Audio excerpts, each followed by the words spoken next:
Assalamualaikum warahmatullahi wabarakatuh. Alhamdulillahi ala ihsani wa syukru lahu ala taufiqihi wa amtinani. Wa ashhadu an la ilaha illallah wahdahu la syarika lahu ta'ziman li sya'nih. Wa ashhadu anna Muhammadan abduhu wa rasuluhu da'a ila ridwanih. Allahumma salli alaihi wa ala alihi wa ashabihi wa ikhwanih. Para hadirin dan hadirat yang dirahmati oleh Allah Subhanahu wa taala. Insyaallah pada malam hari ini kita sama-sama belajar tentang tafsir dari surat Al-Fajr. Surat Al-Fajr adalah surat yang sering dibaca oleh para imam dan alhamdulillah banyak di antara kita yang sudah menghafal surat ini. Surat yang agung yang mengandung banyak faedah sebagaimana dijabarkan oleh para ahli tafsir. Surat Al-Fajr ya, disebutkan dalam hadis yang diriwayatkan oleh Imam Nasa'i ya, bahwasanya kisah tentang Mu'adz bin Jabal radhiyallahu taala anhu yang beliau salat Isya bersama Nabi sallallahu alaihi wasallam. Setelah itu beliau pulang ke kampung beliau, kemudian mengimami salat Isya bersama orang-orang di kampung beliau. Namun Mu'adz bin Jabal radhiyallahu taala anhu mengimami mereka dengan membaca surat Al-Baqarah. Sampai akhirnya salah seorang dari makmum keluar kemudian solat sendiri. Akhirnya hal ini diberitahukan kepada Mu'adz bin Jabal dan Mu'adz bin Jabal pun marah dan mengatakan nafaqar rajul, si fulan telah melakukan kemunafikan. Kemudian hal ini dilaporkan kepada Nabi sallallahu alaihi wasallam. Maka Nabi sallallahu alaihi wasallam pun marah dan memanggil Mu'adz dan Nabi sallallahu alaihi wasallam berkata, "Afattanun anta ya Mu'adz? Apakah engkau membuat fitnah wahai Mu'adz? Aina anta min Sabbihisma rabbikal a'la wal laili idza yaghsha wal fajr." Ya. Maka Nabi sallallahu alaihi wasallam, "Wahai Mu'adz, kenapa kau tidak membacakan bagi mereka surat Sabbihisma rabbikal a'la? Kenapa kau tidak bacakan surat wal laili idza yaghsha? Kenapa kau tidak membacakan surat Al-Fajr?" Oleh karenanya surat Al-Fajr adalah surat yang pas untuk dibaca dalam salat Isya ya. Barang siapa yang tatkala imam baca salat Isya membaca surat Al-Fajr, dia masih kelamaan, berarti dia enggak beres ya. Karena ini sudah keringanan yang diberikan oleh Nabi sallallahu alaihi wasallam karena Mu'adz bin Jabal membaca surat Al-Baqarah kepanjangan, maka Nabi suruh dia membaca di antaranya surat apa? Al-Fajr. Ini di antara hadis yang menyebutkan tentang surat Al-Fajr dan saya tidak tahu secara khusus ada hadis yang sahih yang menunjukkan akan keutamaan surat Al-Fajr kecuali hadis yang tadi saya isyaratkan. Surat Al-Fajr adalah surat Makkiyah. Surat Makkiyah artinya diturunkan oleh Allah Subhanahu wa taala kepada Nabi sallallahu alaihi wasallam sebelum Rasulullah sallallahu alaihi wasallam berhijrah ke kota Madinah. Oleh karenanya khitab ditujukan kepada orang-orang kafir. Orang-orang kafir Quraisy Mekah yang mereka tatkala itu dalam keadaan sombong dan angkuh, merasa diri mereka kaya dan hebat dan merasa diri mereka memiliki kekuasaan dan mereka mengingkari adanya hari kebangkitan. Oleh karenanya Allah turunkan surat Al-Fajr untuk memberi tahdid, memberi peringatan, memberi ancaman kepada mereka bahwasanya wahai antum orang-orang kafir Quraisy, jangan kalian berbangga dengan kekuatan kalian, dengan harta kalian, dengan kekayaan kalian, dengan kehebatan kalian. Kalian suatu saat akan dibinasakan sebagaimana umat-umat terdahulu yang lebih hebat dari kalian pernah dibinasakan oleh Allah Subhanahu wa taala. Oleh karenanya Allah nanti sebutkan tentang kaum 'Ad, kaum Tsamud dan Fir'aun yang Allah binasakan mereka. Allah mengancam mereka dengan siksaan dunia maupun siksaan akhirat. Kita mulai surat ini. A'udzubillahi minasyaitonir rajim. Bismillahirrahmanirrahim. Allah berfirman wal fajr. Di sini Allah bersumpah dengan fajar. Ya. Dan Allah berhak bersumpah dengan apa saja yang Allah kehendaki di antara makhluk-makhluk Allah. Apakah Allah bersumpah dengan waktu? Apakah Allah bersumpah dengan tempat? Apakah Allah bersumpah dengan benda? Ya, terserah Allah Subhanahu wa taala. Adapun makhluk dilarang untuk bersumpah dengan makhluk yang lainnya. Makhluk hanya boleh bersumpah dengan Allah Subhanahu wa taala. Wal fajr. Kenapa Allah bersumpah dengan al-fajr? Kata para ulama karena al-fajr adalah awal waktu orang beraktivitas setelah beristirahat yang panjang di malam hari, kemudian muncullah cahaya di awal hari yang dikenal dengan al-fajr. Dan ini merupakan kenikmatan yang Allah berikan kepada manusia. Ada yang mengatakan bahwasanya Allah bersumpah dengan al-fajr artinya wa salatil fajr, demi salat al-fajr. Sebenarnya maksud Allah dengan al-fajr adalah demi salat subuh. Bukan subuhnya, tetapi demi salat subuh. Karena salat subuh adalah salat yang sangat agung. Oleh karenanya Nabi sallallahu alaihi wasallam bersabda, "Man shallal fajr fi jamaah fahuwa fi dhimmatillah." Barang siapa yang salat subuh berjamaah, maka dia di bawah lindungan Allah Subhanahu wa taala. Dalam hadis yang lain kata Nabi sallallahu alaihi wasallam, "Man shallal bardain dakhalal jannah." Barang siapa yang salat dua dingin, maka dia akan masuk surga. Al-bardan maksudnya adalah al-fajr wal asr. Karena al-fajr adalah awal hari yang masih terasa dingin dan salat al-asr adalah awal hilangnya panasnya terik matahari menuju ke arah yang dingin. Ini sebagian ulama mengatakan yang dimaksud dengan al-fajr adalah wa salatil fajr. Intinya Allah Subhanahu wa taala bersumpah dengan al-fajr. Kemudian Allah bersumpah dengan berikutnya walayalin ashar, demi 10 malam, demi 10 malam. Ini pun ada beberapa pendapat di kalangan para ulama, ya, sebagaimana dijelaskan oleh Hafidz Ibnu Katsir rahimahullah. Tetapi kebanyakan salaf, jumhur salaf menafsirkan walayalin ashar adalah dengan 10 malam atau 10 hari di awal bulan Dzulhijjah. Di awal bulan Dzulhijjah. Sebagian ulama menyatakan 10 hari artinya 10 malam artinya 10 hari di awal bulan Muharram. Dan sebagian ulama menyatakan walayalin ashar artinya 10 malam terakhir di bulan Ramadan. 10 malam terakhir di bulan Ramadan. Namun pendapat yang dikuatkan oleh Al-Hafidz Ibnu Katsir adalah pendapat jumhur salaf bahwasanya yang dimaksud dengan 10 malam di sini adalah 10 malam di awal hari atau 10 hari di awal bulan Dzulhijjah. Karena di awal bulan Dzulhijjah malam-malamnya juga mulia, demikian juga siang-siangnya mulia. Dan orang Arab sering mengatakan malam maksudnya adalah siang dan malamnya. Siang dan malamnya. Adapun kalau ditafsirkan dengan 10 malam terakhir di bulan Ramadan, ya karena dalam 10 malam tersebut ada Lailatul Qadar. Namun ini pendapat yang kurang kuat, ya. Karena kita katakan tadi surat ini adalah surat Makkiyah, diturunkan, khitabnya tertujukan kepada orang-orang kafir Quraisy yang mereka, ya, tidak mengenal tatkala itu tentang keutamaan bulan Ramadan. Yang mereka kenal adalah 10 hari pertama di bulan Dzulhijjah karena mereka juga melaksanakan haji. Mereka mengerti akan keutamaan apa? 10 hari awal bulan Dzulhijjah. Dan ini memperingatkan kita bahwasanya, ya, yang mulia bukan cuma 10 malam terakhir di bulan Ramadan. Kalau kemuliaan 10 malam terakhir di bulan Ramadan banyak diketahui oleh kaum muslimin. Tetapi kemuliaan 10 hari pertama di bulan Dzulhijjah banyak dilalaikan oleh kaum muslimin. Terutama orang-orang yang tidak melaksanakan ibadah haji. Padahal dalam hadis Nabi sallallahu alaihi wasallam bersabda, "Ma min ayyamin al-amalu salihu fihinna ahabbu ila Allah min hadzal ashar." Tidak ada hari-hari yang beramal soleh pada hari-hari tersebut lebih dicintai oleh Allah selain dari 10 hari ini. Yaitu 10 hari pertama di bulan Dzulhijjah. Maka para sahabat bertanya, "Walal jihad fisabilillah?" Apakah lebih dicintai amalan soleh di 10 hari tersebut daripada jihad fisabilillah? Kata Nabi, walal jihad fisabilillah. Bahkan lebih dicintai daripada jihad fisabilillah. Illa rajulan kharaja bimalihi wa nafsihi wa lam yarji' min dzalika bi syai'. Kecuali seorang keluar berjihad dengan membawa jiwanya, kemudian membawa hartanya, kemudian dia balik tidak membawa sesuatu pun dari jiwa dan hartanya. Artinya dia berjihad, kemudian dia meninggal dunia, kemudian hartanya dirampas. Bukan cuma dia meninggal dunia, harta yang dia bawa seluruhnya, alat peperangannya, kudanya semua dirampas. Maka orang yang seperti ini baru bisa seimbang dengan orang yang beramal soleh di 10 hari pertama bulan Dzulhijjah.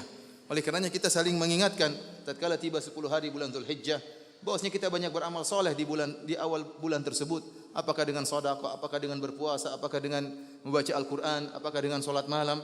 Karena amal soleh pada hari-hari tersebut sangat dicintai oleh Allah Subhanahu wa taala. Jadi ini pendapat jumhur salaf yang dimaksud dengan walayalin ashar adalah 10 hari awal di bulan Dzulhijjah.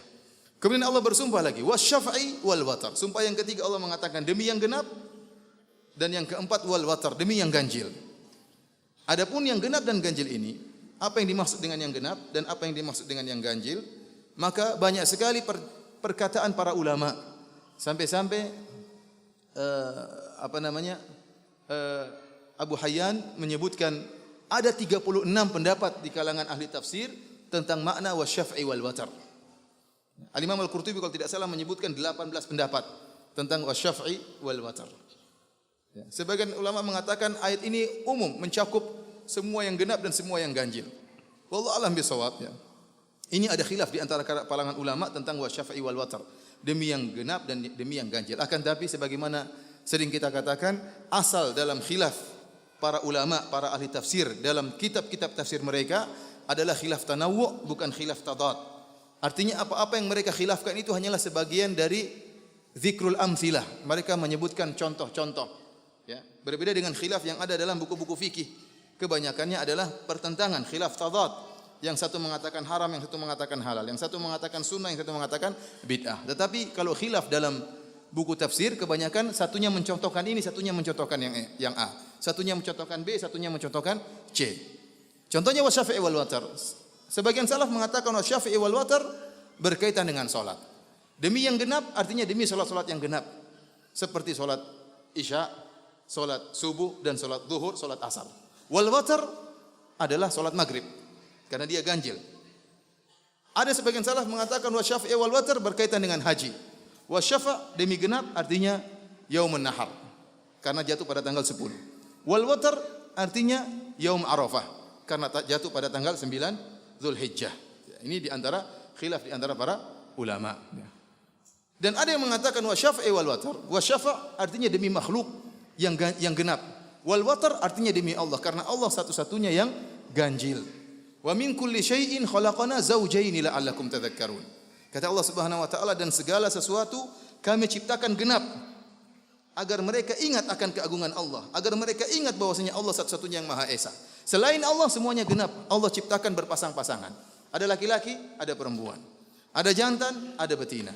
Ada atas, ada bawah. Ada kanan, ada kiri. Ada depan, ada belakang. Ada positif, ada negatif. Ya. Semuanya berpasang-pasangan. Cuma Allah yang Maha Esa wal watar, dan Allah witrun yuhibbul witr. Sungguhnya Allah Subhanahu wa taala ganjil. Ini pendapat yang kuat juga, didukung oleh firman Allah, wa min kulli syai'in khalaqana zawjaini. Dan segala sesuatu kami ciptakan berpasang-pasangan. Yang tidak berpasangan hanyalah Allah Subhanahu wa taala, qul huwallahu ahad, Allahus samad. Kemudian kata Allah Subhanahu wa taala, wal laili idza yasar, sumpah yang kelima. Demi malam tatkala yasar. Yasar dalam bahasa Arab bisa artinya adbar, bisa artinya aqbal. Bisa artinya demi malam yang berlalu dan bisa artinya demi malam yang datang. Sama seperti firman Allah, wal laili idza as'as. As'as dalam bahasa Arab bisa artinya adbar atau aqbal, datang ataupun pergi.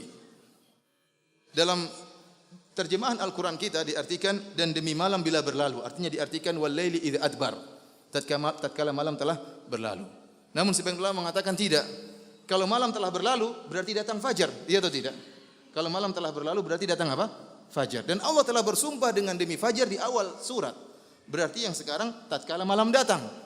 Karena Allah tidak mengulangi sumpah dengan al-fajar. Oleh karenanya sebagian ulama mengatakan wal laili idza yasar, demi malam tatkala datang. Dan dalam malam hari ada tanda-tanda kebesaran Allah Subhanahu wa taala. Allah menjadikan manusia beristirahat di malam hari. Dan Allah menjadikan kaum mukminin mengambil sebagian waktu di malam hari untuk sujud kepada Allah Subhanahu wa taala, terutama di sepertiga malam yang terakhir. Allah bersumpah dengan ini semua untuk menekankan suatu perkara sebagaimana dijelaskan oleh ahli tafsir. Bahwasanya Allah ingin menekankan, Allah bersumpah wal fajar wal layalin 'ashar wasyafi'i wal watar wal laili idza yasar. Dan ini diketahui oleh orang-orang kufar. Allah ingin menyatakan, wahai orang-orang kafir, kalian akan binasa sebagaimana binasanya orang-orang sebelum kalian jika kalian tidak beriman kepada Allah Subhanahu wa taala. Oleh kerana Allah mengatakan, hal fi dzalika qasamun lidhi hijar. Bukankah pada yang demikian itu ada sumpah bagi orang lidhi hijar. Hijar artinya akal. Bagi orang yang memiliki lidhi aklin, bagi orang yang memiliki apa? Akal. Hijar artinya akal, artinya karena disebut hijar, akal artinya menghalangi. Akal artinya apa? Menghalangi. Orang yang memiliki hijar, dia terhalang dari melakukan perbuatan-perbuatan yang konyol. Kenapa? Dia punya akal. Disebut iqal pada onta. Kenapa onta diiqal, dipasang iqal? Ya, supaya onta tersebut tidak tersesat atau tidak kabur, sehingga dihalangi dengan iqal tersebut. Oleh karenanya disebut dengan hijar Ismail. Hijar Ismail kata para ulama, karena hijar tersebut berfungsi untuk menahan orang-orang yang tawaf supaya tidak melengket kepada ruknain syamiyain. Karena seorang tatkala tawaf tidak boleh dia masuk dalam hijar Ismail. Ya, dan ini pernah kita jelaskan bahwasanya Ka'bah tatkala dibangun oleh orang-orang kafir Quraisy. Mereka tidak punya uang. Ya, mereka bertekad kita harus bangun Ka'bah dengan uang yang halal, bukan hasil riba, bukan hasil zina, dan bukan hasil kezaliman. Akhirnya uang yang mereka kumpulkan untuk bangun Ka'bah cuma mampu bangun separuh. Tidak sesuai dengan Qawaid Ibrahim, pondasi yang diletakkan oleh Nabi Ibrahim alaihissalam. Masih kurang sebelah kiri. Oleh karenanya untuk menutup kekurangan tersebut, mereka buat batu yang namanya Hijr Ismail. Sehingga orang tatkala tawaf tidak masuk ke tengah tapi muter Hijr Ismail. Barang siapa yang tawaf masuk di tengah-tengah Hijr Ismail, maka tawafnya tidak sah karena dia tidak sempurna mengitari pondasi Nabi Ibrahim alaihissalam. Maka disebut dengan Hijr Ismail karena dia mencegah orang yang tawaf terhalangi agar tidak masuk, melengketkan dirinya dengan apa? Dengan dua sudut yang palsu di sini ya. Yang tidak asli, yang aslinya masih sebelah sini. Disebut dengan Hijr. Artinya Allah mengatakan hal fi dzalika qasamul lidzi Hijr. Bukankah dalam sumpah ini ada pelajaran bagi orang yang berakal? Setelah itu Allah Subhanahu wa taala mulai menyebutkan tentang azab yang pernah Allah turunkan kepada umat-umat terdahulu. Kita sebutkan di sini bahwasanya Allah menyebutkan 3 kaum. Kaum yang pertama adalah kaum 'Ad. Kaum yang kedua adalah kaum Tsamud dan yang kaum ketiga adalah kaum Fir'aun. Adapun kaum 'Ad dan kaum Tsamud adalah termasuk dari al-Arab al-Baidah, Arab-Arab yang sudah punah. Dan orang-orang Arab kafir Quraisy, mereka mengetahui tentang sejarah 'Ad dan Tsamud. Karena kaum 'Ad dan kaum Tsamud adalah orang-orang Arab. Namun sudah punah. Sehingga mereka tahu benar, bahkan seperti Diyar Tsamud masih ada sampai sekarang. Ya, namun mereka tahu benar tentang berita kaum 'Ad, bagaimana hancurnya kaum 'Ad dan bagaimana hancurnya kaum Tsamud, mereka ngerti. Ya. Kemudian adapun Fir'aun, kisah Fir'aun, kenapa Allah sebutkan? Karena kisah Fir'aun adalah kisah yang masyhur. Kita tahu bahwasanya orang-orang kafir Quraisy sering berinteraksi dengan orang-orang Yahudi. Dan cerita tentang Fir'aun sering dihikayatkan oleh orang-orang Yahudi karena orang-orang Yahudi bangga tatkala Nabi mereka Musa alaihissalam diselamatkan oleh Allah dari kejaran tentara Fir'aun. Sehingga 3 kaum ini benar-benar diketahui oleh orang-orang kafir Quraisy. Allah tidak menyebutkan kaum-kaum yang lain, tapi Allah menyebutkan kaum 'Ad, kaum Tsamud dan kaum Fir'aun. Untuk Allah ingatkan kepada mereka kaum Quraisy bahwasanya ada umat-umat yang lebih hebat dari kalian wahai kaum Quraisy, namun Allah binasakan mereka karena kesombongan mereka. Allah mulai dengan kaum 'Ad. Alam taro kaifa fa'ala rabbuka bi'ad?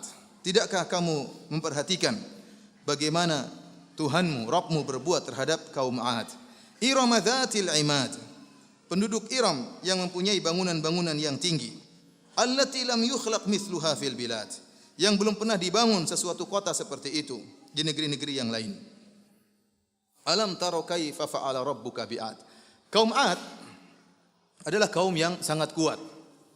Oleh karenanya Allah utus kepada mereka, namun mereka melakukan kesyirikan dan Allah utus kepada mereka Nabi Hud.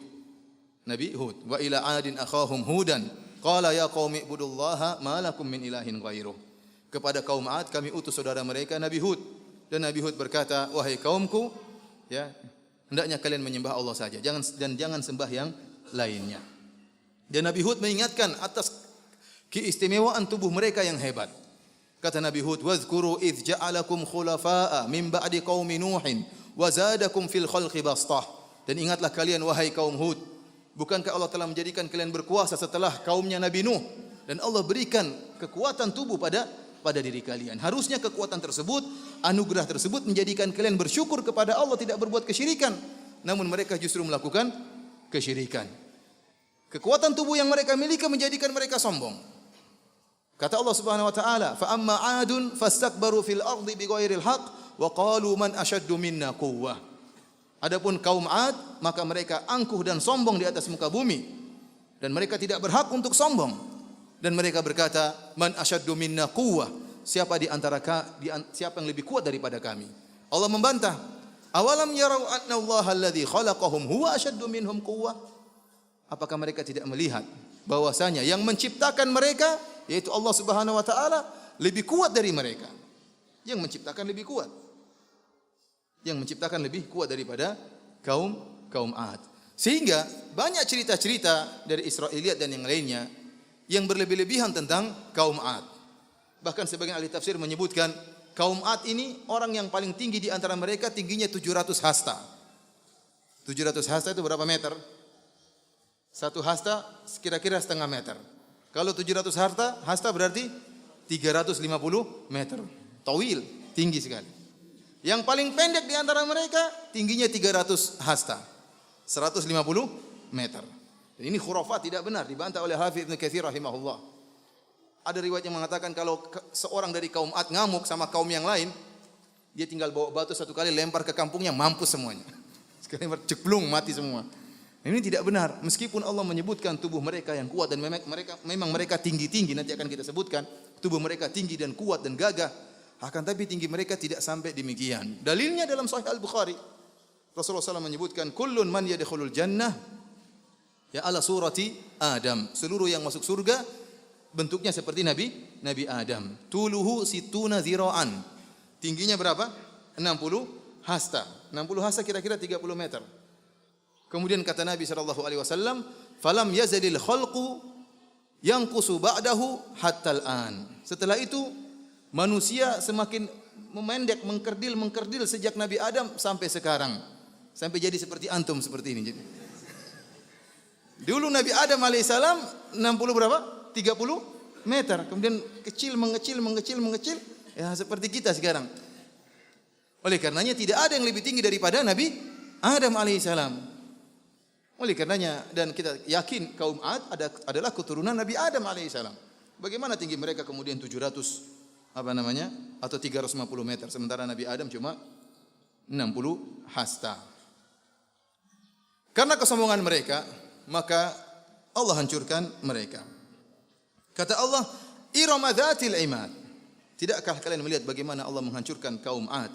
Irama dzatil imad. Iram di sini ada khilaf di antara para ulama. Ada yang mengatakan Iram adalah nama kota yang dihuni oleh kaum Ad. Dan kota tersebut kota yang menakjubkan kata sebagian orang, ya. Sampai disebutkan hikayat-hikayat makdzubah, hikayat-hikayat dusta bahwasanya kota mereka terdiri atas emas dan perak, jembatannya terbuat dari emas. Namun kata Al-Hafidz Ibnu Katsir rahimahullah ini semua tidak benar, ya. Tidak benar. Iram adalah pendapat yang kedua di kalangan ahli tafsir dan ini kalau tidak salah dipilih oleh Hafidz Ibnu Katsir. Iram adalah nama kakeknya kaum Ad. Jadi kaum Ad, bapak mereka adalah Ad bin Iram bin Uwas bin Sam bin Nuh. Siapa namanya? Ad bin Iram bin Uwas bin Sam bin Nuh. Jadi Nuh punya anak siapa? Sam. Sam punya anak Uwas. Uwas punya anak Iram. Iram punya anak Ad. Kaum Ad anak-anaknya Ad ini. Jadi mereka generasi ke-6 setelah Nabi Nuh alaihi salam. Makanya Nabi Hud tatkala mengingatkan mereka, Nabi Hud mengatakan wazkuru idz ja'alakum khulafa'a min ba'di qaumi Nuh. Jadi Nabi Nuh masih dekat dengan mereka. Masih dekat dengan, ingatlah tatkala Allah menjadikan kalian penguasa-penguasa setelah kaum Nuh, menunjukkan kaum Nuh dekat dengan mereka. Kata Allah, Irama dzatil imad, yang memiliki tiang-tiang. Imad artinya tiang-tiang. Ada sebagian ahli tafsir mengatakan mereka ini kaum Ad hidupnya dengan kemah-kemah atau kubah-kubah atau kemah-kemah yang didirikan di atas tiang-tiang. Kita tahu kalau orang ingin bikin kemah maka dibangun tiang-tiang yang tinggi untuk bangun kemah. Sehingga mereka kaum Ad tidak pernah menetap, tidak pernah mukim. Mereka berpindah dari satu tempat ke tempat yang lainnya. Ini pendapat. Namun pendapat ini kurang kuat. Pendapat yang lebih kuat bahwasanya mereka memiliki rumah dengan tiang-tiang yang tinggi. Dan perkataan Allah, imad, tiang yang tinggi menunjukkan tubuh mereka tinggi. Karena rumah mereka tinggi melazimkan mereka juga apa? Tinggi. Dan rumah mereka bukan terbuat dari kemah-kemah tapi bentuk yang permanen. Oleh karenanya Allah sebutkan tatkala Allah menghancurkan kaum Ad, rumah-rumah mereka masih tersisa. Sebagaimana Allah sebutkan dalam surat Al-Ahqaf kalau tidak salah kata Allah Subhanahu wa taala, "Falamma ra'awhu 'aridan mustaqbila awdiyatihim, qalu hadza 'aridun mumtiruna, bal huwa masta'jaltum bihi rihum fiha 'adzabun alim, tudammiru kulla syai'in bi amri rabbiha fa asbahu la yura illa masakinuhum." Tatkala Allah mengirimkan angin yang akan menghancurkan mereka, mereka melihat dari jauh angin tersebut gelap seperti awan yang hitam. Kata mereka, ini hujan yang akan datang menyirami kami. Kata Allah, bal huwa masta'jaltum bi, itu bukan hujan, tetapi itu angin adalah azab yang kalian minta-minta untuk didatangkan azab tersebut. Fiha adzabun alim, dalam angin tersebut ada azab yang sangat pedih. Maka kemudian Allah meniupkan angin tersebut 8 malam dan 7 hari. Kata Allah Subhanahu wa taala, fa amma 'adun fa uhliku bit taghiyah sakharaha fa amma 'adun fa uhliku birihin sarsarin atiyah. Adapun kaum 'Ad maka dihancurkan dengan angin yang dingin dan bertiup sangat kencang. Sakharaha sab'a layalin wa thamaniyat ayamin husuma. Allah terbangkan mereka selama 7 malam dan 8 hari. Allah sebutkan dengan detail. Mereka dibawa oleh angin tersebut, angin yang sangat kencang tersebut, dingin dan kencang selama 7 malam dan 8 hari. Padahal tubuh mereka kuat. Untuk bayangkan bagaimana angin bisa menerbangkan apa?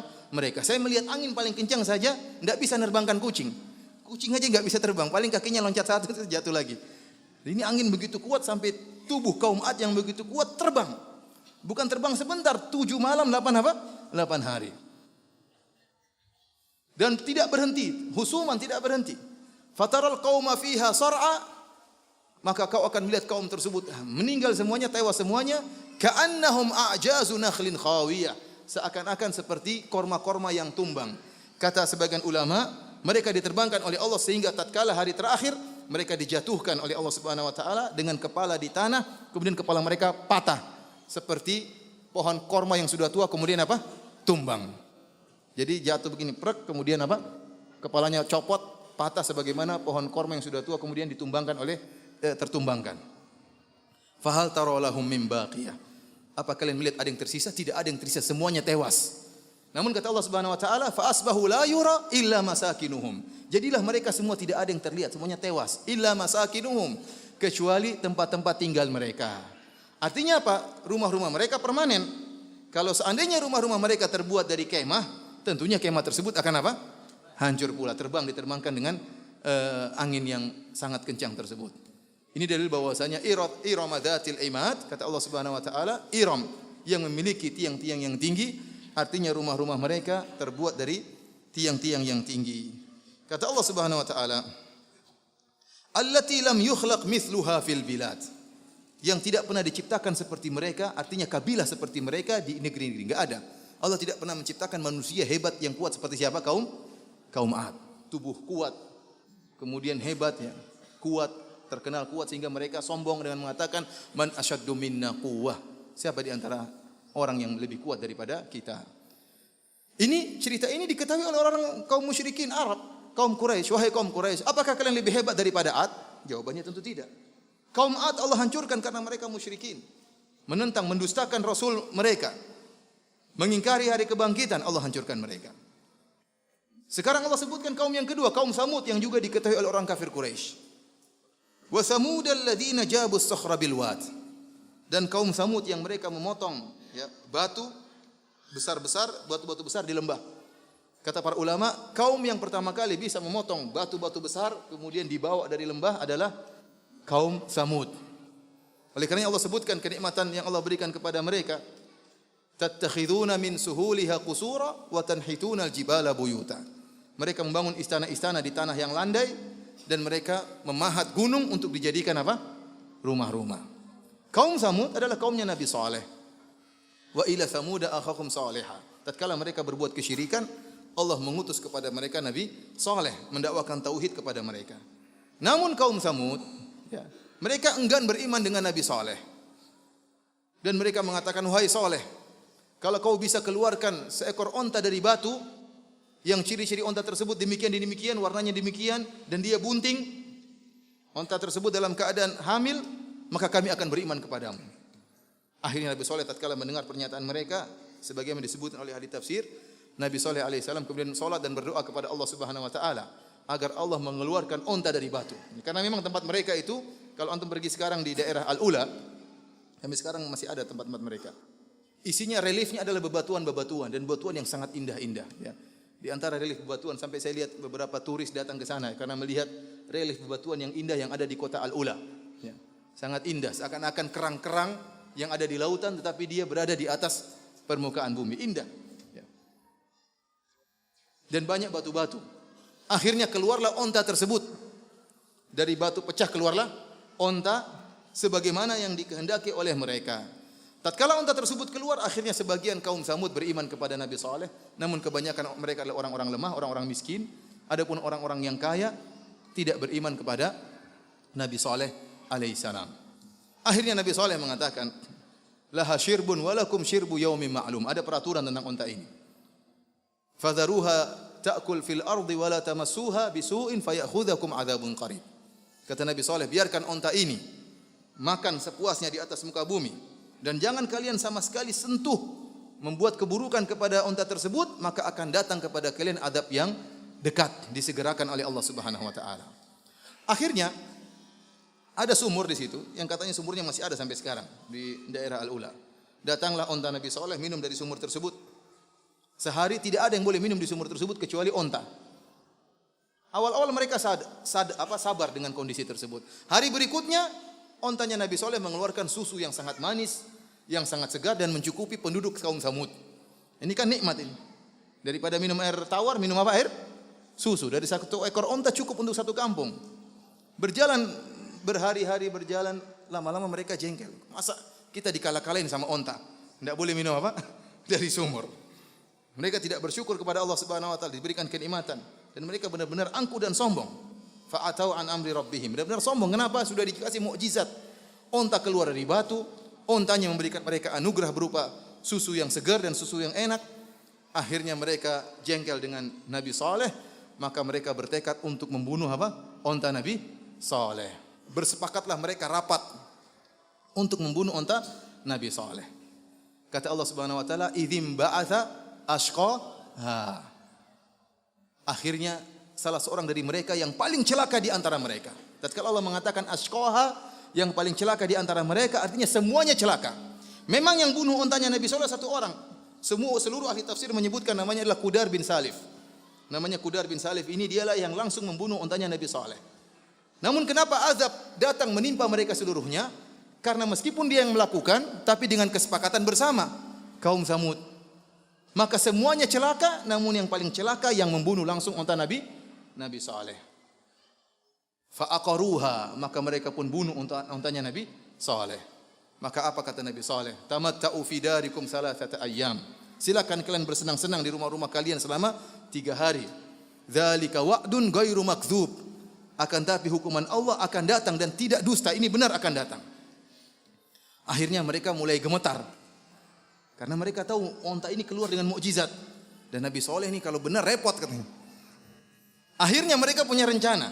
Kata Allah sebenarnya Al-Quran, kata Allah Subhanahu wa taala, "Wa kana fil madinati tis'atu rahtin yufsiduna fil ardi wa la yuslihun." Dan di kota tersebut, kotanya kaum Samud, ada 9 orang. Mereka berbuat kerusakan dan mereka tidak melakukan kebaikan. Qalu taqasamu billah. Mereka bersumpah dengan nama Allah. Mereka beriman kepada Allah. Bahkan bukan hanya kaum Quraisy yang beriman kepada Allah. Kaum Nabi Saleh juga beriman kepada Allah, hanya saja mereka berbuat kesyirikan. Makanya Allah mengatakan, qalu taqasamu billah lanubayyitannahu wa ahlahu thumma lanaqulanna liwaliyhi ma syahidna mahlika ahlihi wa inna lasadiqun. Mari kita bunuh Nabi Saleh, kita serang malam-malam, kita bunuh dia dan keluarganya. Disebutkan oleh Ibnu Katsir rahimahullah, mereka bersepakat, kata mereka, ini Saleh, kalau Saleh benar, kita bakalan mampus 3 hari lagi. Kalau gitu kita bunuh dia saja, dia mampus dulu sebelum kita mampus. Ini rencana mereka. Karena mereka takut ini, jangan-jangan benar ini. Dan mereka ada keyakinan, ada kekhawatiran bahwasanya janji Nabi Saleh 3 hari selanjutnya akan datang azab Allah Subhanahu wa taala. Makanya mereka mengatakan, sudah, dia mati dulu, kita mati sama-sama. Dia mati dulu baru kita. Akhirnya mereka pun berjalan menuju ke rumah Nabi Saleh untuk membunuh Nabi Saleh. Tapi Allah membuat makar kepada mereka. Kata Allah Subhanahu wa taala, "Wa makaru makran wa makarna makran wa hum la yash'urun." Mereka buat makar, namun Allah juga punya makar dan mereka tidak sadar atas makar Allah Subhanahu wa taala. Akhirnya Allah Subhanahu wa taala menghancurkan mereka, dammarnahum wa qaumahum. Allah hancurkan mereka sebelum kaumnya. Jadi 9 orang ini tewas sebelum apa? 3 hari datang. Maunya bunuh Nabi Saleh, mereka tewas di luar. Akhirnya Al-Hafidz Ibnu Katsir menyebutkan riwayat. Jadi ontanya Nabi Saleh dibunuh hari Rabu. Dibunuhnya hari apa? Rabu. Hari pertama hari Kamis. Wajah mereka mulai pucat. Hari Kamis, waduh, ini hari pertama. Lewat hari pertama, selamat mereka. Hari berikutnya hari apa? Jumat. Disebutkan wajah mereka mulai memerah kalau nggak salah. Pokoknya wajahnya mulai berubah-ubah, mulai gemetar. Lewat hari Jumat. Tiba hari Sabtu, wajah mereka mulai menghitam. Kenapa? Artinya ketakutan. Tatkala tiba hari Ahad, maka mereka tidak tahu apa yang mereka lakukan dan azab apa yang akan datang. Tiba-tiba azab tersebut datang dengan tiba-tiba, fa akhadhathumus sayhah, fa akhadhathumur rajfatu. Tiba-tiba terdengar suara yang sangat keras dan gempa yang sangat keras, ya, akhirnya mereka pun tewas seketika dalam waktu yang sangat singkat. Inilah kisah, ya, kaum Samud yang mereka juga memiliki kekuatan. Mereka mampu untuk memahat batu menjadi rumah, dan ini tidak mungkin dilakukan oleh orang-orang kafir Quraisy. Seakan-akan Allah berkata, wahai orang-orang kafir Quraisy, ada kaum yang kalian tahu, kaum Samud, yang hebat, yang bisa memahat gunung menjadi rumah, dan rumah-rumah mereka masih ada. Orang-orang kafir Quraisy kalau berjalan menuju negeri Syam, mereka akan melewati Diyar Samud, dan sampai sekarang masih ada, dan mereka tahu bagaimana athar bekas-bekas peninggalan kaum Samud. Namun mereka dibinasakan oleh Allah Subhanahu wa taala. Setelah itu Allah Subhanahu wa taala menyebutkan tentang tentang Firaun. Kata Allah Subhanahu wa taala, wa fir'auna dzil autad, dan Firaun yang mempunyai pasak-pasak. Al-autad di sini ada 3 pendapat di kalangan ahli tafsir. Ada yang mengatakan autad artinya junud. Pasak artinya Firaun yang memiliki pasukan yang banyak. Dan kita tahu bahwasanya Firaun tatkala mengejar Nabi Musa, dia membawa seluruh pasukan yang jumlahnya sangat banyak. Ada yang mengatakan al-autad adalah pasak-pasak yang dipasang tali. Firaun dahulu kalau mengazab Bani Israel, maka diikat Bani Israel tersebut dengan tali. Kakinya yang kiri diikat dengan tali, kakinya yang kanan diikat dengan tali, tangan kanan diikat dengan tali, kaki kiri diikat dengan tali, kemudian ditarik dengan kuat. Diletakkan batu di atasnya sehingga kemudian tersiksa sampai meninggal dunia. Maka Allah menyebutkan dzil autad, yaitu menyiksa dengan autad, tali-tali pasak tersebut. Tafsiran yang ketiga bahwasanya Firaun dzil autad, Firaun memiliki tempat permainan yang dibuat dengan pasak autad, ya, seperti apa namanya? Stadion olahraga. Mungkin main futsal seperti itulah, kira-kira. Artinya ada lapangan yang dibuat untuk bermain-main, mereka berhura-hura, yang dibuat dengan tali-tali pasak, ya, kemudian dijadikan tempat mainan. Dan ini tafsiran tidak bertentangan, semuanya benar. Firaun begini dan begini dan begini. Dan Firaun yang sangat angkuh tersebut ternyata Allah binasakan. Allah binasakan sebagaimana disebutkan para ahli tafsir. Nabi Musa alaihissalam tatkala melewati lautan, ya, laut merah, maka dia pun memukulkan tongkatnya, maka laut pun terbuka sehingga Nabi Musa dan para pengikutnya melewati laut tersebut. Tatkala Nabi Musa alaihissalam dan pengikutnya melewati laut tersebut, hal ini disaksikan oleh Firaun dan pengikutnya. Ini mukjizat yang luar biasa. Mukjizat yang luar biasa. Bayangkan laut terbelah, tiba-tiba kering, tidak becek. Allah jadikan yabasan, kering, dan mudah dilewati oleh Nabi Musa dan para pengikutnya. Akhirnya tatkala Nabi Musa dan pengikutnya sudah lolos, Firaun baru masuk di mulut pantai. Tatkala itu disebutkan dia ragu-ragu untuk masuk. Akhirnya anak buahnya menunggu Firaun yang dulu masuk. Dia kan bos, masuk duluan. Firaun pintar, ya. Ini saya pernah jelaskan cerita tentang cerdasnya Firaun. Ya, luar biasa Firaun cerdas dalam berdebat, dan ini disebutkan oleh dalam Al-Quran. Banyak bagaimana dia sangat pintar ngomong. Ya. Dia mengatakan apa? Datang iblisnya mengatakan, lihat, laut tetap terbuka untuk Tuhan yang untuk lewat. Ya. Artinya apa? Laut kan tidak tertutup. Watrukil bahra rahwan. Tatkala Nabi Musa ingin memukul lautan untuk tertutup, Allah tegur. Biarkan laut terbuka, kata Allah Subhanahu wa taala. Innahum jundum mughraqun. Mereka adalah pasukan yang akan tenggelam. Nabi Musa memukul laut untuk kembali, Allah bilang jangan, biarin. Firaun mengatakan, tuh lihat laut terbuka. Ini karena saya Tuhan mau lewat. Tunduk kepada saya laut tersebut. Akhirnya anak buahnya pun ikut. Ayo kejar Musa. Begitu sampai tengah, mati semuanya. Dan ini Firaun dibandingkan dengan kaum Quraisy nggak ada apa-apanya. Kaum Quraisy berapa pasukan mereka? Sedikit. Perang Badar cuma 1.000 orang. Perang Khandaq perang Uhud cuma sedikit. Perang Khandaq cuma berapa? 10.000. Firaun disebutkan banyak sekali pasukannya. Namun mereka dibinasakan oleh Allah Subhanahu wa taala. Kata Allah, alladzina taghaw fil bilad. Yang mereka itu semuanya telah berbuat tughyan. Dan tughyan kata para ulama adalah syiddatul ma'asi wa syiddatudz zulm. Mereka benar-benar bermaksiat kepada Allah dan benar-benar menzalimi selain mereka. Ya, kaum Ad sombong dan angkuh menzalimi kabilah-kabilah yang lainnya. Kaum Samud pun demikian dan kaum Fir'aun menzalimi kabilah Bani Israel. Mereka ini semuanya tagaw fil bilad. Fa aktsaru fiha al fasad. Dan mereka melakukan kerusakan yang banyak. Dan ini natijah hasil dari kesombongan dan keangkuhan dari tughyan, maka mereka akan banyak melakukan kerusakan. Kata Allah, fasabba alaihim rabbuka sawta adzab. Maka Allah tumpahkan. Sabba dalam bahasa Arab menumpahkan apa? Air dari apa? Kita sabbal ma menumpahkan air dari gelas. Digerujuk apa? Air. Seakan-akan Allah mengatakan azab yang Allah berikan seperti gerujukan apa? Azab. Dan Allah mengatakan sawta adzab. Saut itu cambuk. Allah tidak mengatakan maka Allah limpahkan kepada mereka, Allah tumpahkan kepada mereka pedang azab, tidak. Tapi Allah mengatakan cambukan azab. Cambuk lebih ringan daripada pedang. Seakan-akan Allah mengatakan kepada kaum Quraisy, ini azab yang Allah turunkan kepada kaum Samud dan kaum Ad dan kaum Fir'aun, azab yang kecil dibandingkan dengan azab di akhirat. Azab yang sepele yang dibandingkan dengan azab yang akhirat. Makanya Allah tidak mengatakan saifa azab, pedang azab, tapi sauta azab. Artinya ada azab yang lebih parah daripada ini. Inna rabbaka labil mirsad. Kata Allah, sungguhnya Rabbmu dalam kondisi mengawasi. Allah tidak mengatakan hanya melihat, tetapi apa? Mengawasi. Dan kita tahu mengawasi itu melihat dengan apa? Dengan lebih detail. Lebih apa? Lebih awas kalau istilah kita. Sehingga wahai kaum Quraisy, apapun yang kalian ucapkan, apapun yang kalian perbuat, apapun tindak tanduk kalian, semuanya diawasi oleh Allah Subhanahu wa taala. Tidak ada yang luput dari pengawasan Allah Subhanahu wa taala. Dan ini ayat merupakan ancaman, tahdid. Setelah itu Allah Subhanahu wa taala beranjak pada paragraf berikutnya untuk menjelaskan kesalahpahaman orang-orang kafir Quraisy atau orang kafir secara umum. Orang-orang kafir Quraisy di fase Mekah, mereka adalah orang kaya. Umayyah bin Khalaf, Ubay bin Khalaf, Abu Jahal, Abu Lahab, orang-orang kaya. Sementara kaum muslimin orang-orang miskin. Kebanyakannya orang-orang miskin. Bilal, kemudian Ammar bin Yasir dan sahabat-sahabat yang miskin, tidak kaya raya dan tidak hebat sebagaimana orang-orang kafir Quraisy. Sehingga mereka menyatakan, kami orang yang mulia. Buktinya Allah berikan kami kekayaan, buktinya Allah berikan kami martabat yang tinggi. Maka Allah sebutkan keyakinan mereka. Kata Allah, fa ammal insanu idza mabtalahu rabbuhu fa akramahu wa na'amahu fayaqulu rabbi akraman.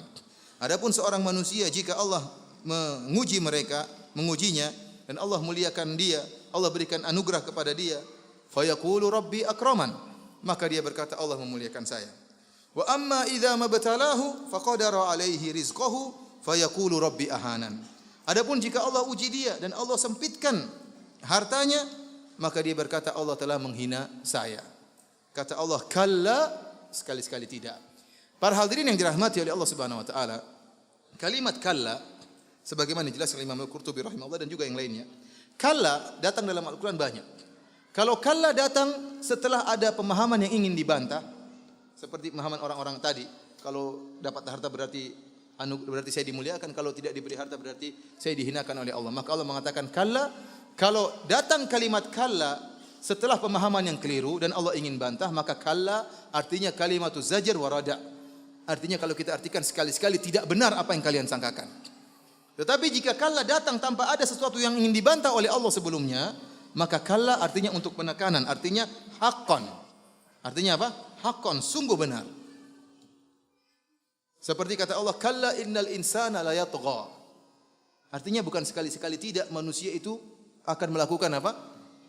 Kezaliman ar-ra'ahu istaghna, tatkala dia merasa kaya. Tapi haqqan, sungguh benar. Manusia itu kalau sudah merasa dia kaya, dia akan melakukan kezaliman. Jadi kalla di sini artinya apa? Haqqan. Di sini kalla balla tukrimunal yatim. Apa yang kalian yakini tidak benar. Bukan berarti kekayaan merupakan tanda kemuliaan. Allah berikan kekayaan kepada orang fajir dan orang saleh. Allah berikan kekayaan kepada pelaku maksiat dan orang yang beribadah kepada Allah. Allah berikan kepada si miskin, si muslim, dan Allah berikan kepada si kafir. Bukan merupakan tanda pemuliaan Allah Subhanahu wa taala. Balla tukrimunal yatim. Sekali-sekali tidak, sebenarnya kalian tidak memuliakan anak yatim. Allah mencela orang-orang musyrikin Arab yang mereka tidak memuliakan anak yatim. Kita tahu orang-orang musyrikin Arab di antara adat jahiliyah mereka, kalau mereka menerima warisan maka perempuan tidak dikasih. Kalau ada anak yatim yang punya harta warisan, maka harta tersebut mereka habiskan. Mereka tidak memperhatikan anak yatim. Mereka tidak memuliakan anak yatim. Terutama anak yatim yang tidak meninggalkan wali yang kuat, sehingga dihinakan oleh mereka. Ini kebiasaan mereka. Maka Allah tegur, balla tukrimunal yatim. Bahkan mereka tidak memuliakan anak yatim. Wala tahadduna ala ta'amil miskin. Dan mereka tidak saling memotivasi, menganjurkan untuk memberi makan kepada fakir miskin. Wa ta'kuluna turatha aklan lamma. Dan mereka memakan harta warisan. Ya, mereka memakan harta dengan mencampur adukan antara harta yang halal dengan harta yang haram. Mereka tidak peduli. Yang penting mereka dapat harta. Wa tuhibbunal mala hubban jamma. Dan mereka mencintai harta dengan cinta yang sangat besar. Dengan cinta yang sangat besar. Di sini Allah mencela orang-orang musyrikin Arab, kenapa mereka tidak mau bersedekah, kenapa mereka tidak mau memberi makan fakir miskin, tidak memberi makan kepada anak yatim. Kenapa? Tuhibbunal mala hubban jamma, karena mereka cinta kepada harta dengan cinta yang sangat besar. Sekali lagi saya katakan, kecintaan kepada harta adalah tabiat manusia. Namun yang tidak boleh adalah mencintai harta berlebih-lebihan. Ya, sehingga menjadikan harta yang mengatur kehidupan kita. Memasukkan harta dalam apa? Dalam hati. Sehingga mencintainya dengan kecintaan yang luar biasa. Jadilah seorang penyembah harta. Sebagaimana sabda Nabi SAW, ta'isa abdud dinar, ta'isa abdud dirham. Celaka penyembah dinar dan celaka penyembah dirham. Ayat ini juga menjelaskan bagaimana perhatian Nabi SAW tentang anak yatim dan memberi makan kepada fakir miskin. Padahal ayat ini turun di fase Mekah. Kita tahu Nabi SAW tatkala di masih fase Mekah, kebanyakan ayat turun tentang masalah akidah. Kebanyakan ayat turun tentang apa? Masalah akidah. Kapan turun ayat-ayat berkaitan dengan ahkam? Tatkala Nabi di Madinah. Baru muncul turun ayat tentang siam, tentang haji, tentang zakat, semuanya di Madinah. Tetapi ternyata sejak di Mekah sudah turun ayat-ayat yang menganjurkan untuk beri makan kepada fakir miskin, untuk memperhatikan anak yatim. Oleh karenanya perkara masalah menolong orang lain merupakan perkara inti dalam agama. Manusia diperintahkan oleh Allah untuk membantu sesamanya yang dalam keadaan sulit, dalam keadaan susah, seperti anak yatim dan juga fakir miskin. Setelah itu Allah menyebutkan tentang hari kiamat. Kata Allah, kalla idza dukkatil ardu dakkan dakka. Kalla di sini sebagian ulama mengatakan maknanya haqqan.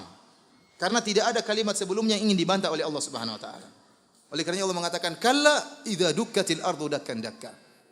Sungguh tatkala bumi digoncangkan berulang-ulang, dakkan digoncangkan. Ada dua tafsiran di kalangan para ulama. Apa yang dimaksud dengan dakkan? Dakkan artinya digoncangkan. Ada yang menyatakan dakkan artinya yang tinggi diratakan, diratakan. Dan ini sebagaimana ayat-ayat yang lain yang menjelaskan tentang ahwal yaumul qiyamah, tentang dahsyatnya hari kiamat. Bahwasanya bumi dirubah. Kata Allah Subhanahu wa taala, yauma tubaddalul ardu ghairal ard.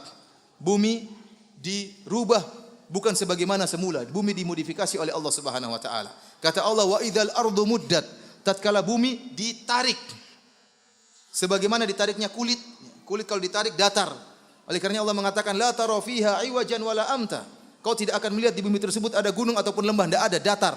Bumi yang tadinya bulat didatarkan oleh Allah Subhanahu wa taala sehingga lebih luas, cukup bagi seluruh penghuni bumi, ya, sejak zaman Nabi Adam sampai hari kiamat. Kemudian Allah turunkan matahari dengan jarak apa? Satu mil. Sehingga ikhwani fillah wa akhwati fiddin azani Allah wa iyyakum, tatkala matahari diturunkan dalam jarak 1 mil, semuanya terasa panas dengan sama rata. Kenapa? Bumi apa? Diratakan. Gunung-gunung dihancurkan. Kata Allah, kalla idza dukkatil ardu dakkan dakka. Apabila bumi diguncangkan berulang-ulang. Wa jaa rabbuka wal malaku saffan saffa. Maka datanglah Rabbmu dan para malaikat dengan bersaf-saf, yaitu li faslil qada. Para ulama sepakat yang dimaksud dengan datangnya Allah yaitu untuk memulai persidangan. Jadi ayat ini seakan-akan menjelaskan setelah bumi diratakan, manusia dibangkitkan di padang mahsyar, maka mereka menantikan kedatangan siapa? Allah Subhanahu wa taala. Dan hari tersebut, ya, fi yaumin kana miqdaruhu 50 alf sanah. Satu hari seperti 50.000 tahun. Fa idahum qiyamun yanzurun. Tiba-tiba mereka berdiri menanti kedatangan Allah dengan penantian yang sangat lama dengan penuh kepayahan. Oleh karena Allah sebutkan pada hari tersebut, orang-orang datang kepada Nabi Adam alaihissalam. Mereka mengatakan, "Ya Adam, anta abul bashar." Engkau adalah nenek moyang manusia. Khalaqakallahu biyadai. Allah ciptakan engkau dengan kedua tangannya. Wa asjada Allahu laka malaikatahu. Allah menjadikan malaikat sujud kepada engkau. Ala tara ma nahnu fi. Tidakkah kau lihat apa yang kami rasakan? Ala tashfa' lana inda rabbik. Tidakkah engkau beri syafaat bagi kami di sisi Allah Subhanahu wa taala? Syafaat bukan menolong mereka, tapi syafaat untuk mulai persidangan. Karena mereka tidak kuasa menahan kepayahan pada hari tersebut. Maka apa kata Nabi Adam alaihissalam? Nabi Adam alaihissalam meminta uzur. Dia mengatakan, saya telah bersalah. Saya pernah mendekati pohon yang dilarang oleh Allah untuk saya dekati. Padahal kita tahu kesalahan Nabi Adam tersebut sudah dimaafkan oleh Allah atau tidak? Sudah. Dia sudah bertobat kepada Allah. Fataba alaih, kata Allah, terima tobatnya. Namun tatkala hari yang sangat dahsyat tersebut, meskipun tobatnya sudah diterima oleh Allah, Nabi Adam takut. Nabi Adam takut. Demikian juga tatkala mereka datang kepada Nabi Ibrahim alaihissalam. Anta Khalilur Rahman, engkau kekasih Allah, wahai Adam, wahai Ibrahim. Berilah syafaat bagi kami di sisi Allah Subhanahu wa taala untuk mulai persidangan. Maka Nabi Ibrahim mengatakan, saya pernah berdusta 3 kali. Ya ikhwan, antum lihat Nabi Ibrahim berdusta, bukan dusta yang keliru, bukan dusta yang soreh, tetapi dusta yang tauriah. Istilahnya apa? Tauriah. Dan dusta itu pun demi dakwah. Dusta pun demi apa? Demi dakwah. Meskipun demikian dia tidak berani untuk memberi syafaat karena takut dengan kesalahan ini. Dusta yang pertama apa? Nabi Ibrahim tatkala melewati negeri Mesir bersama istrinya Sarah. Kemudian Nabi Ibrahim berkata, kalau ada yang bertanya kepada aku tentang engkau, maka saya akan bertanya, engkau adalah saudariku. Kata Nabi Ibrahim alaihissalam, saya tidak tahu ala wajhil ard, di atas muka bumi ini yang beriman kecuali saya dan kamu. Maka saya katakan kau saudaraku, artinya saudara dalam Islam. Dan ini terpaksa dilakukan oleh Nabi Ibrahim. Seandainya Nabi Ibrahim mengatakan ini istriku, maka akan diambil oleh sang raja dan Nabi Ibrahim mungkin dibunuh. Istrinya dirampas. Tapi kalau dikatakan ini saudariku, Nabi Ibrahim dilepaskan, tidak dibunuh. Oleh karena Nabi Ibrahim terpaksa mengatakan ini adalah saudariku, dan ini bukan dusta yang soreh, tapi ini tauriah. Ini pun disesalkan oleh Nabi Ibrahim alaihissalam. Dusta yang kedua, tatkala man fa'ala hadza bi alihatina. Siapa yang menghancurkan patung-patung kami? Apa jawaban Nabi Ibrahim alaihissalam? Bal fa'alahu kabiruhum hadza fas'aluhum in kanu yantiqun. Kata Nabi Ibrahim alaihissalam, lihat ini juga dustanya bukan dusta yang soreh. Kata Nabi Ibrahim alaihissalam, yang menghancurkan patung-patung adalah patung yang paling besar. Kalau tidak bertanya, tanya mereka yang kecil-kecil. Kalau mereka bisa ngomong. Seakan-akan Nabi Ibrahim mengatakan, yang menghancurkan patung-patung kecil adalah patung yang besar kalau mereka bisa ngomong. Karena mereka tidak bisa ngomong, berarti bukan patung yang besar, tapi saya yang hancurkan. Paham atau tidak? Sama seperti orang mengatakan di Sulawesi ada patung Syekh Yusuf. Patung Syekh Yusuf itu kalau kamu panggil dia Syekh Yusuf, kalau dia dengar panggilanmu dia akan balik. Cuma dia tidak bisa dengar, maka dia tidak balik. Begitu. Seperti itu. Artinya Nabi Ibrahim alaihissalam tidak berdosa yang soreh. Demikian juga tatkala Nabi Ibrahim diajak untuk menghadiri acaranya orang-orang musyrikin. Maka dia mengatakan inni saqim. Saya sakit. Dan saqim datang dalam isim fa'il. Saqim dalam isim apa? Fa'il. Dan kita tahu dalam nahwu isim fa'il menunjukkan masa depan. Seperti untuk kita mengatakan, kamu mau kemana? Ana zahib. Saya akan pergi. Belum pergi, tapi saya akan apa? Pergi. Dan dia mengatakan ini saqim, saya akan sakit. Ini tidak dusta. Namanya manusia pasti pernah sakit, iya atau tidak? Dan dia mengatakan Nabi Ibrahim apa? Fa idza maridtu fahuwa yashfin. Kalau saya sakit, dan dia benar sakit. Oleh katanya dustanya Nabi Ibrahim tidak ada yang dusta soreh, semuanya demi dakwah. Namun tatkala itu Nabi Ibrahim ketakutan. Dia mengatakan nafsi, masing-masing urusannya pribadi. Idhabu ila ghairi. Pergilah kepada nabi yang lain. Bagaimana dengan kita yang dosanya sangat banyak, dimaafkan enggak tahu? Parah ya. Parah atau tidak dosa-dosa kita ini? Allah musta'an. Semoga Allah mengampuni dosa-dosa kita. Dan saya ingatkan di antara hal yang sangat membantu mengampuni dosa-dosa adalah menuntut ilmu. Ingat sabda Nabi SAW, wa innal alim la yastaghfiru lahu man fis samawati wa man fil ard hatal hitan fil bahar. Sungguhnya orang yang berilmu akan dimohonkan ampunan oleh penduduk langit dan penduduk bumi sampai ikan-ikan yang ada di lautan. Di antara sebab maghfirah yang besar adalah menuntut apa? Menuntut ilmu. Para hadirin rahmati Allah Subhanahu wa taala, akhirnya Nabi Muhammad sallallahu alaihi wasallam mengatakan ana laha, saya yang akan meminta syafaat kepada Allah Subhanahu wa taala. Maka Nabi pun sujud di bawah arsy. Sujud yang lama memuji Allah Subhanahu wa taala. Kemudian Allah mengatakan, ya Muhammad irfa' ra'sak wasal tu'ta washfa' tusyaffa. Angkat kepalamu, engkau berilah syafaat dan akan diberi syafaat, mintalah kau akan dikabulkan. Maka Allah pun turun, ya, datang untuk melaksanakan hari persidangan sebagaimana firman Allah Subhanahu wa taala, wa jaa rabbuka wal malaku saffan saffa. Kata Allah, waji'a yauma idzin bi jahannam. Setelah disidang, dihisab, setelah ditimbang, maka dihadirkan neraka jahannam. Dilihat oleh orang-orang kafir, dilihat oleh para pelaku maksiat dan mereka ketakutan tatkala itu. Kata Nabi sallallahu alaihi wasallam, yu'ta bi jahannam yauma idzin laha sab'una alfa zimamin likulli zimamin sab'una malakin yajurrunaha. Neraka dihadirkan, didatangkan, memiliki 70 tali, 70.000 tali dan masing-masing tali dibawa oleh 70.000 malaikat. Ada 4.900.000.000 malaikat yang tarik menghadirkan apa? Neraka jahanam. Kita enggak tahu besarnya malaikat kayak apa, kita enggak tahu talinya besarnya kayak apa, kita enggak tahu antara tali yang satu dengan tali yang lain besarnya kayak apa. Yang jelas neraka sangatlah luas, ya, sangatlah luas. Maka dia sering mengatakan hal mim mazid, masihkah ada tambahan, masihkah ada tambahan. Bahkan matahari dimasukkan dalam neraka, bulan dimasukkan dalam neraka. Para hadirin dan hadirat yang dirahmati oleh Allah Subhanahu wa taala, tatkala mereka melihat neraka jahanam dihadirkan, maka kata Allah, yauma idzi yatadzakkarul insan, maka pada hari tersebut manusia ingat. Ya, apa yang mereka ingat? Di sini maf'ul bihnya tidak disebutkan. Ingat seluruhnya. Sebagaimana dalam ayat yang lain, ya, yatadzakkarul insan ma sa'a. Akan dia ingat seluruh apa yang pernah dia lakukan secara detail. Di sini ma mausulah memberikan faedah keumuman, ingat seluruh yang pernah dia lakukan, seluruh pandangan haram yang pernah dia lihat, seluruh ghibah yang pernah dia ucapkan, seluruh pendengaran haram yang pernah dia lakukan, seluruh hasad, seluruh riya yang detail-detail semuanya akan dia ingat pada hari tersebut. Fa anna lahu dzikra, maka apa faedahnya tatkala itu dia ingat? Tidak ada faedahnya. Sudah tidak bisa dia selamatkan. Seluruhnya sudah terjadi. Tinggal dihisab, tinggal masuk neraka atau masuk surga. Kemudian Allah berfirman, dia berkata, yaqulu ya laitani qaddamtu li hayati. Dia berkata, seandainya dahulu aku beramal demi kehidupanku. Ai qaddamtu fid dunya li hayati fil akhirah. Seandainya saya dulu beramal di dunia untuk kehidupanku yang sesungguhnya di akhirat.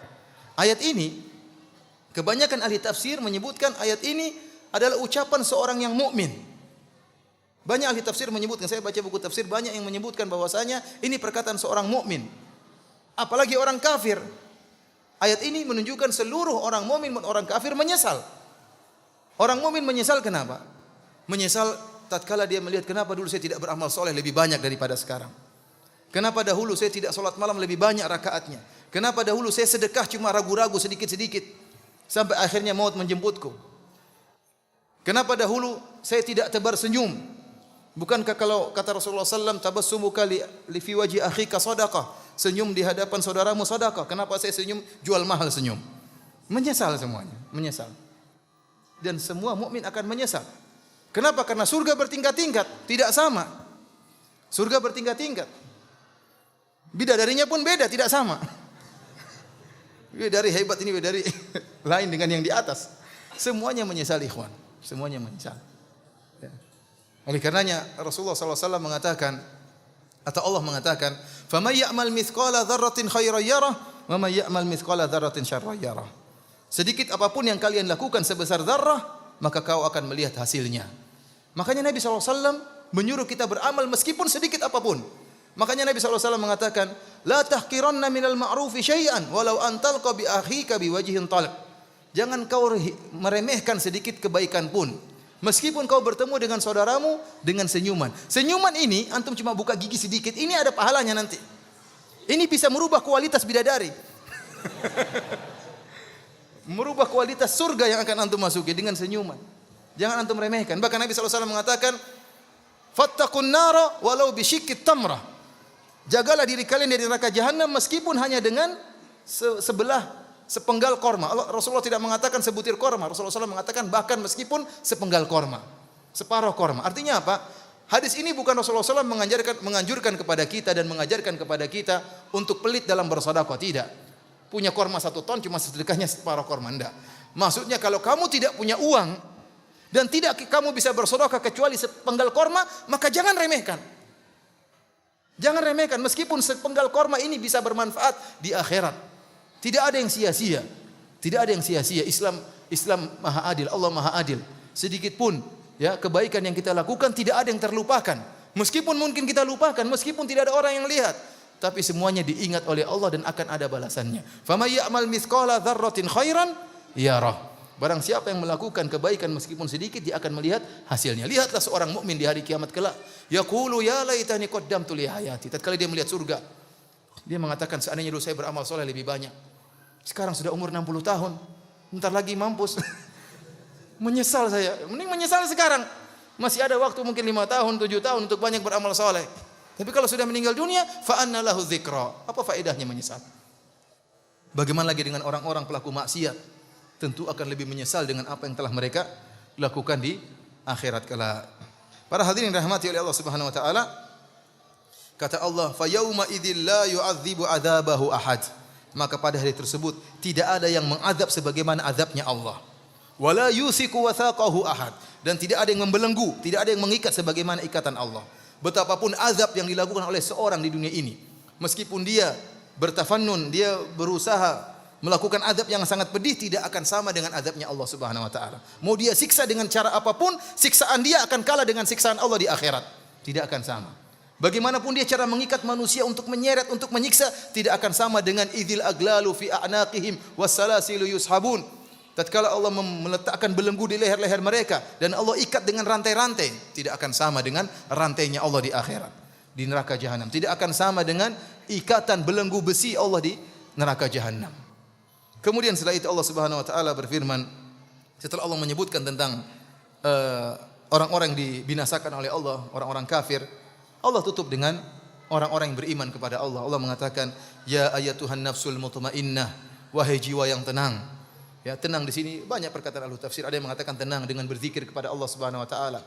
Tenang, aman dari azab neraka jahanam.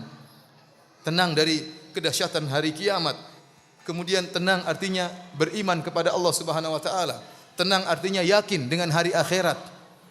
Ini jiwa-jiwa yang selamat, jiwa-jiwa yang tenang. Irji'i ila rabbiki radiyatan mardiyah. Kembalilah engkau kepada Rabbmu dengan hati yang puas dan diridhai oleh Allah Subhanahu wa taala. Fadkhuli fi ibadi, maka masuklah engkau ke dalam hamba-hambaku, jamaah hamba-hambaku. Wadkhuli jannati, dan masuklah engkau ke dalam surgaku. Demikianlah para hadirin rahmati Allah Subhanahu wa taala, kajian kita tentang tafsir surat Al-Fajr. Semoga bermanfaat bagi kita dan sebagai pemberi peringatan kepada kita agar kita lebih banyak beramal saleh. Wabillahi taufik. Assalamualaikum warahmatullahi wabarakatuh.